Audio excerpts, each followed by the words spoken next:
Good morning, ma'am. Good morning, classmates. I am Jefferson Recibas. For today's video, I will be discussing about anomy theory. Anomy theory by Emil Durkheim. The word comes from Greek, namely the prefix a without a nomos laus. The Greek distinguished between nomos laus and starting role axiom principle. Anomy in contemporary English means a condition or malus in individuals, characterized by an absence or diminutions of standards or values. It is a reaction against or a retreat from the regulatory social controls of society and is a completely separate concept of anarchy, which is an absence of effective roles or leaders. It refers to anything or anyone against or outside the law or a condition where the current laws were not applied, resulting in a state of illegitimacy or lawlessness. So, ang kaning iyang contemporary English gapasabot nga condition or malice. So, kani siyang condition or malice mo ni siya matawag og atong karamdaman sa matag individuals or karakter. Anome. So, the word anome comes from the Greek root. So, ang ikono gapasabot nga without. Ang nomos, it means low. Anomy. So, unsa man siyang anomy? Anomy is one of the oldest or first sociological terms, and it was coined by Emil Durkheim. So, I've seen it used in two different ways that while related and overlap are distinct, and that distinction is important.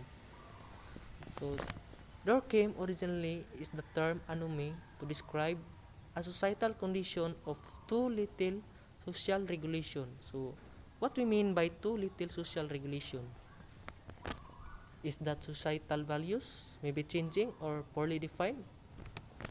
People aren't in agreement or are unsure about what's important in society and what's right and what's wrong. So kani ding too little social regulation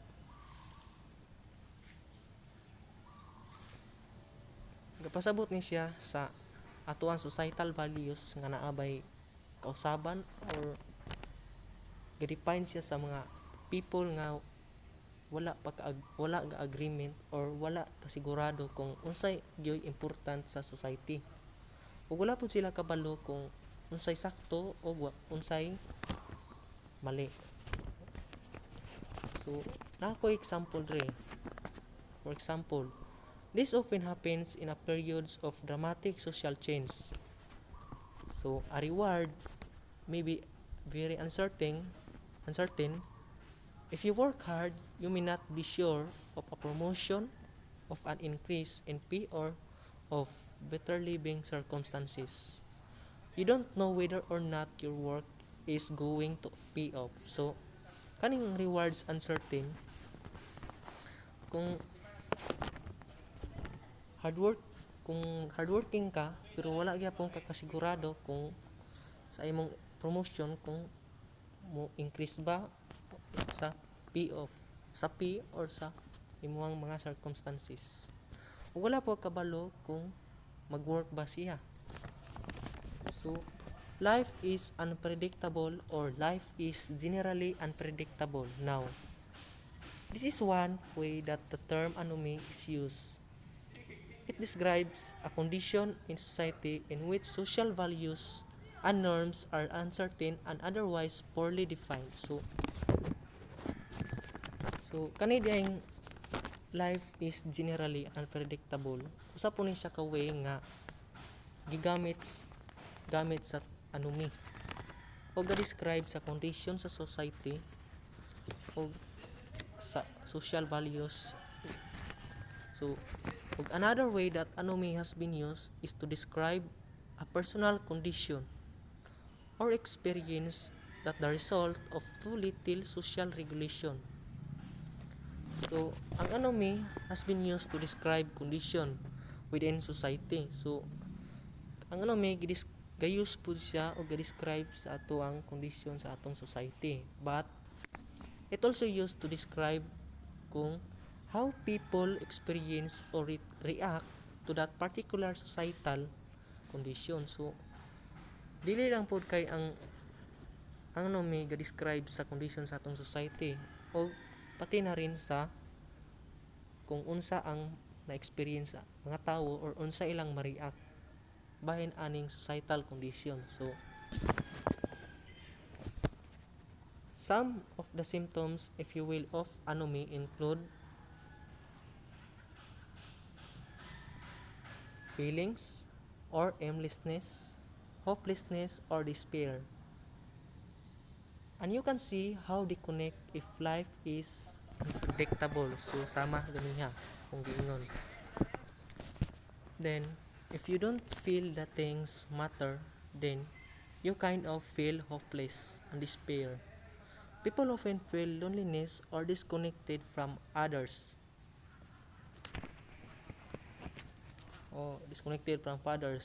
In part because they don't share the same values or feel like they share the same value or understand each other. So ako sa iting balikon ganiya katong feelings of aimlessness, hopelessness or despair. So unsa may pasabot aning aimlessness? So kani ding aimlessness mo ni say without aim or walay purpose sa iyang kinabuhi.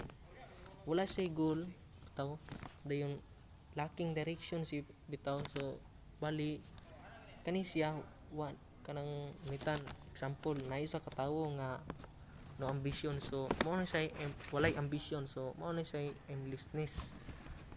Dayon kaning hopelessness kanang kulang sa lack of hope. So hopelessness or despair mao na siya, same ra na siya sa kuane nga lack of hope. So again, this feeling that nothing really matters. So what I do does not matter. And Durkheim argued that actually that anomy both as a societal condition and personal condition. That is an influence in suicide, that when society is in a condition of anomy, when people have the experience of anomy, they are more likely to commit suicide. So ang anomy kuno both siya nga societal condition o personal condition nga nag-influence sa suicides, nga maka-suicides ang naay ubang tawo nga maka-suicides. Kani nga conditions anomy, kung when people have this experience of anomy, they are more likely to commit suicide. Kung naka-feel ang ubang tawo ani nga naa sa anomy, naay possible nga maka-commit sila og suicide. So the question that arises, what is the cause of too little social regulation? So unsa may cause gyud aning too little social regulation? So and some of them I've already mentioned, things like changes in society, like changes in the stock market. For example, if you invest all your money and hard work into the stock market and it all falls apart, you lose your rewards. It can be very disconcerting to say the least.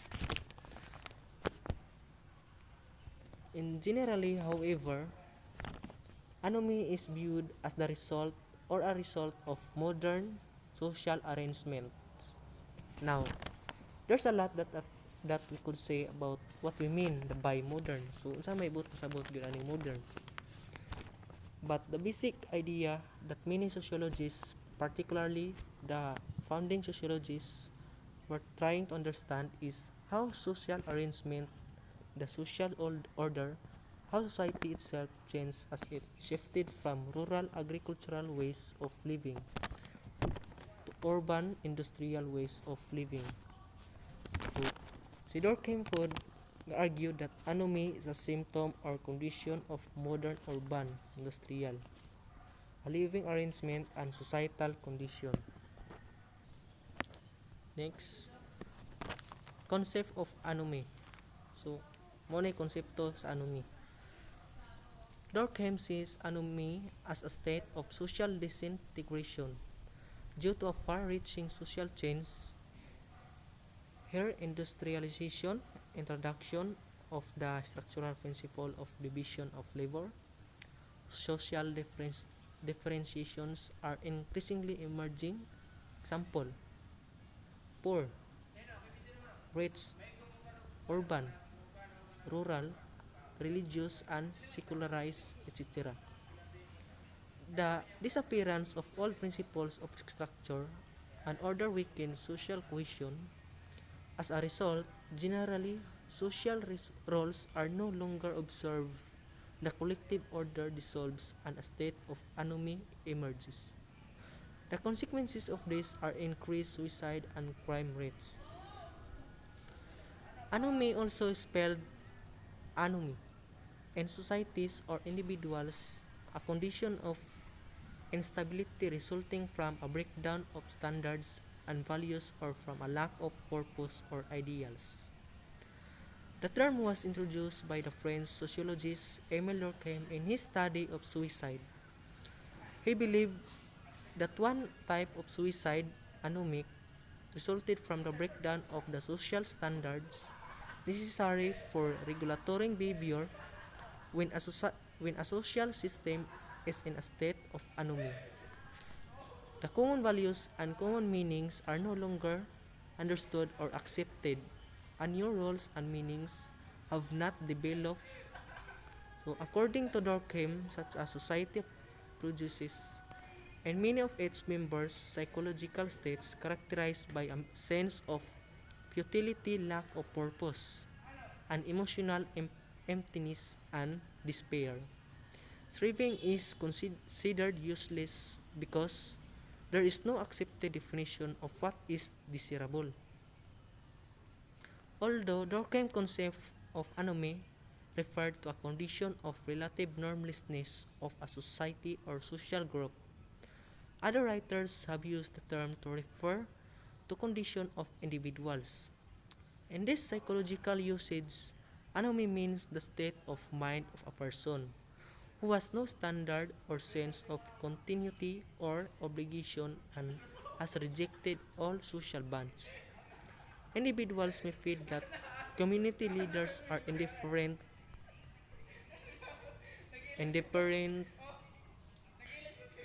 to their needs, that society is basically unpredictable and lacking order, and that goals are not being realized.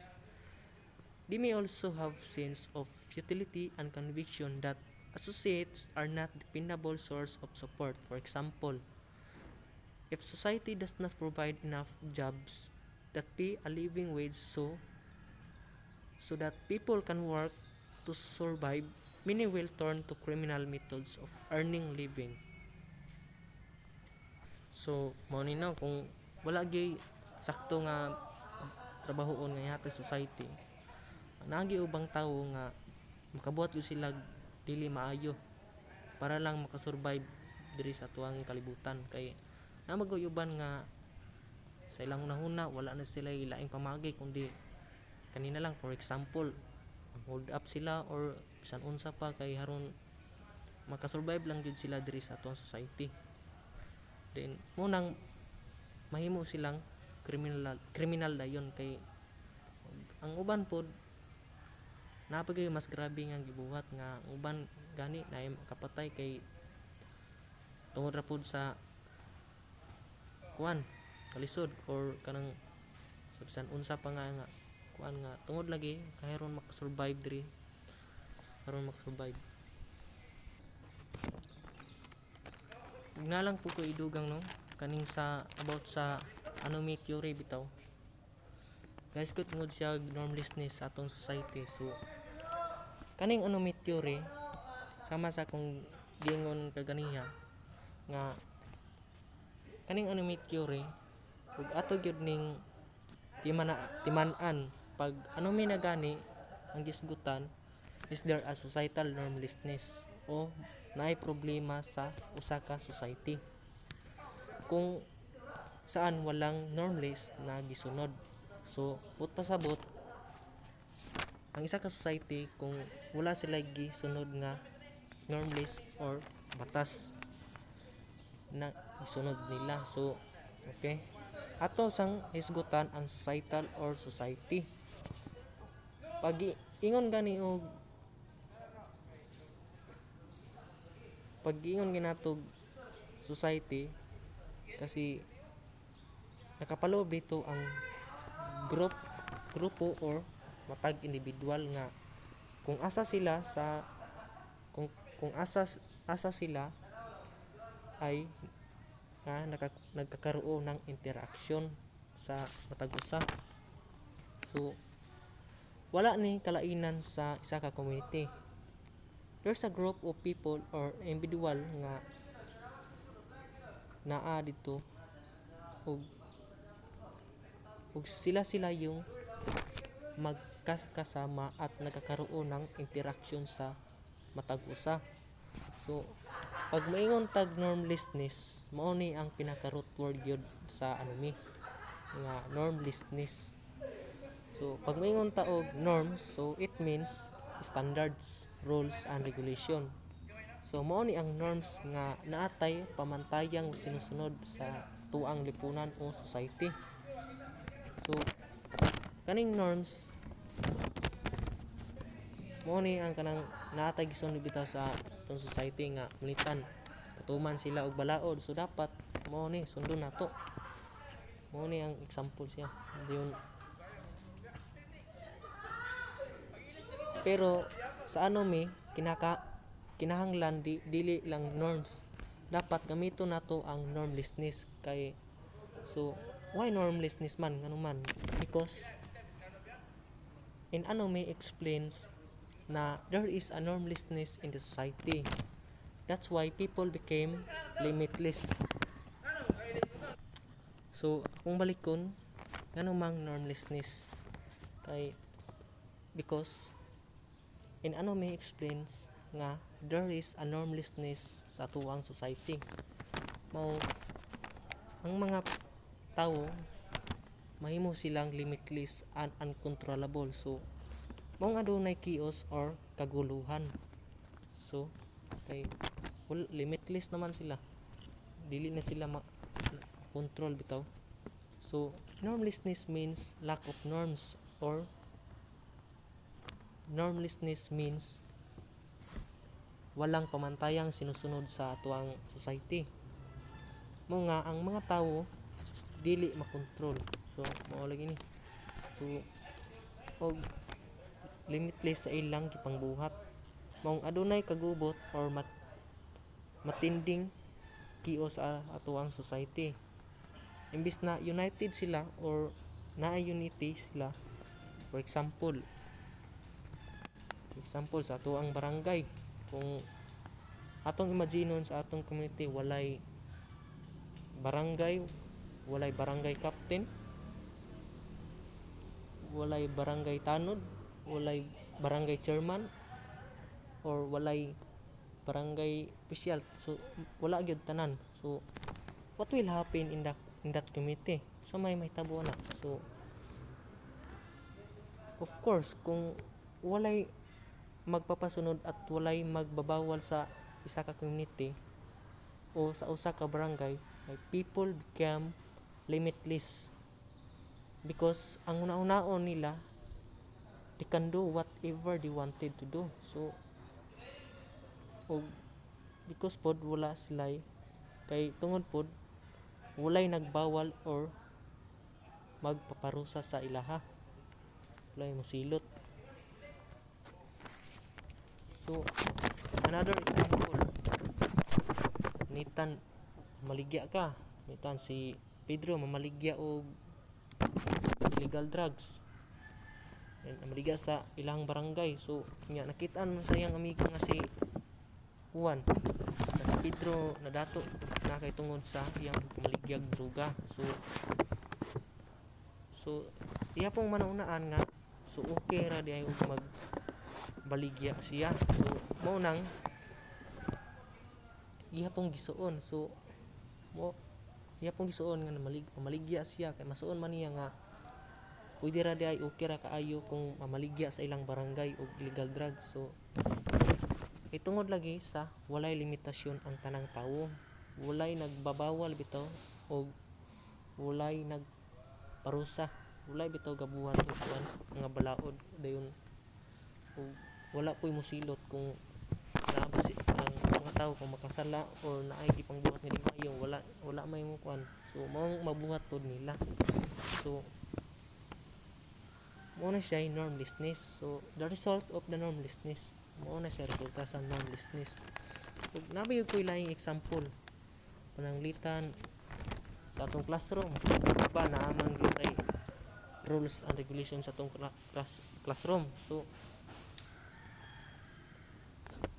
nga for example nga bawal ta mo gawas, pero kung mag-comply ta nga kung pwede ba mo gawas kay natay emergency or pinaka-importanteng agtuon, murag pwede ra. Pero kung ato ang imaginon bitaw kung nga ang atong classroom walay rules or walay batas nga gipatuman, so unsa may tabo sa mga estudyante, they become limitless, walay gisunod nga rules and regulation, o they become uncontrollable. So dili gid sila makontrol kay wala may gipatuman nga rules o regulation, ug dili na pud ta kapugong kung unsa ang ilang mga movements or mga action nga ilang gipangbuhat.